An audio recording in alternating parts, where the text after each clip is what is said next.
అసలు ఇప్పుడు ఎలక్షన్లు రాబోతున్నాయి, ఒక 2 నెలల టైం కూడా దగ్గర పడుతుంది ఎలక్షన్స్. సో మన టీడీపీ అండ్ అలానే వైఎస్ఆర్సీపీ అండ్ అలానే ఇప్పుడు పవన్ కళ్యాణ్ గారు కూడా అక్కడ కంటెస్ట్ చేస్తున్నారు, జనసేన. సో ఏంటి వీటి మీద ఇప్పుడు రాబోయే ఎలక్షన్స్ మీద మీ అభిప్రాయం ఏంటి? రాబోయే ఎలక్షన్స్ అనేది చాలా క్లీన్గానే కనిపిస్తూ ఉంది, సర్వేలు అన్నీ అర్థమవుతూనే ఉన్నాయి. అందుకని అడ్డదారిలో గెలవటానికి అతను చేసిన ప్రయత్నాలు కూడా బయటపడిపోతున్నాయి. ఎందుకంటే వైఎస్ఆర్ పార్టీ కూడా తక్కువది కాదు కదా, వాళ్ళకు కూడా చాలా నెట్వర్క్ ఉంది, అదేవిధంగా కేడర్ ఉంది, బాగా పార్టీకి బలమైన అభిమాన వర్గాలు ఉన్నాయి. జనంలో జగన్మోహన్ రెడ్డికి మంచి క్రేజ్ ఉంది. అందువల్ల ఎక్కడికక్కడే చంద్రబాబు నాయుడు ఏం చేస్తాడు వ్యూహాలను ముందే పసిగట్టేస్తున్నారు. దాదాపు 59 లక్షల ఓట్లు తొలగించడం అంటే నాట్ సో ఈజీ. అదంతా నీచమైన కుట్ర, మరో భయంకరమైన కుట్ర ఇదంతా కూడా. అందువల్ల దాన్ని బయటపెట్టి అసలు అది ఎక్కడి నుంచి పనిచేస్తుందని దాన్ని సంస్థను కూడా పట్టుకున్నారు. అసలు ప్రభుత్వానికి సంబంధించినటువంటి ఒక డేటా ప్రజలు ఎంతో భద్రంగా నమ్ముతాం. బ్యాంక్ అంటే మనకు నమ్మకం, మన డబ్బు అక్కడ సురక్షితంగా ఉందని. అలాగే మన జీవితాలకు సంబంధించిన అంతా కూడా ప్రభుత్వం కాపాడుతుందనే ఒక నమ్మకంతో ప్రజలు జీవిస్తారు.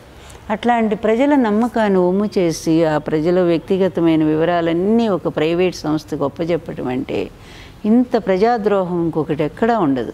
కంచె చేను వేసినట్టుగా చంద్రబాబు నాయుడు ఈ విధంగా ప్రజల జీవితాలతో ఆటలాడుకుంటున్నాడంటే చాలా బాధ అనిపిస్తూ ఉంది. మీ గెలుపు కోసం, అధికారం కోసం ఇంత నీచ స్థాయికి దిగజారిపోవాలా? అది అందువల్ల అన్నీ బయటకు వస్తున్నాయి కనుక ఇంకా చంద్రబాబు నాయుడు ఏంటనేది అందరికీ అర్థమవుతూ ఉంది. అలాగే next elections 100% Jaganmohan Reddy CM అవుతాడు. సర్వేలు అలాగే ఉన్నాయి, ప్రజాభిమానం అట్లాగే ఉంది. ఇక జనసేన పార్టీ అనేది అది ఇంకా ఒక పార్టీగా కూడా ఎస్టాబ్లిష్ చేసుకోలేకపోతున్నాడు. ఎందుకంటే ఆయన ఎప్పుడో పాపం గుర్తొచ్చినప్పుడు వస్తున్నాడు మీటింగ్కి, ఆ రోజు ఏదో ఒకటి మాట్లాడేస్తాడు, వెళ్ళిపోతాడు. మళ్ళీ ఎప్పుడు వస్తారా అని వాళ్ళ పార్టీ వాళ్ళు ఎదురు చూస్తూ ఉంటారు. సరే, ఆయన కూడా ఒక కన్ఫ్యూజను, ఎవరికి సపోర్ట్ ఇవ్వాలని. కానీ ఇప్పటికే ఒక క్లారిటీ వచ్చింది, అతను తెలుగుదేశంతోనే ఉన్నాడనేది అర్థమైంది అందరికి కూడా. కానీ అది అతనికైతే మంచిది కాదు మేము అనుకోవటం. ఎందుకంటే అతనికి ఉండేటువంటి ప్రజాభిమానం అతనికి ఉంది.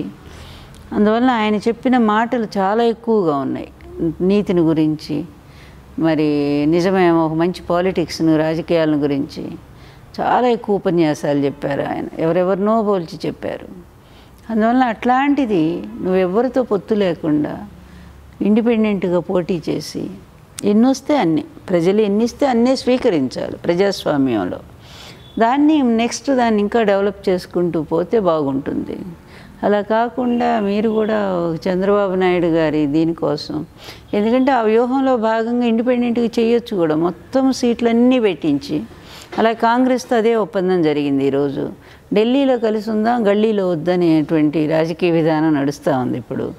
ఎందుకంటే జగను ప్రభుత్వ యాంటీ ఓట్లు కాంగ్రెస్ కొన్ని చీల్చి, తర్వాత జనసేన కొన్ని చీలిస్తే అది చంద్రబాబు నాయుడు తెలుగుదేశానికి బెనిఫిట్ అవుతుంది, ఇక్కడ వైకాపాకి నష్టం అవుతుంది అనేటువంటి వ్యూహంలోనే ఇప్పుడు జనసేనను కాంగ్రెస్ పార్టీలు రెండు అతని కనుసన్నల్లోనే ఉన్నాయనేది జనం నమ్ముతూ ఉన్నారు. అది వాస్తవం కూడా.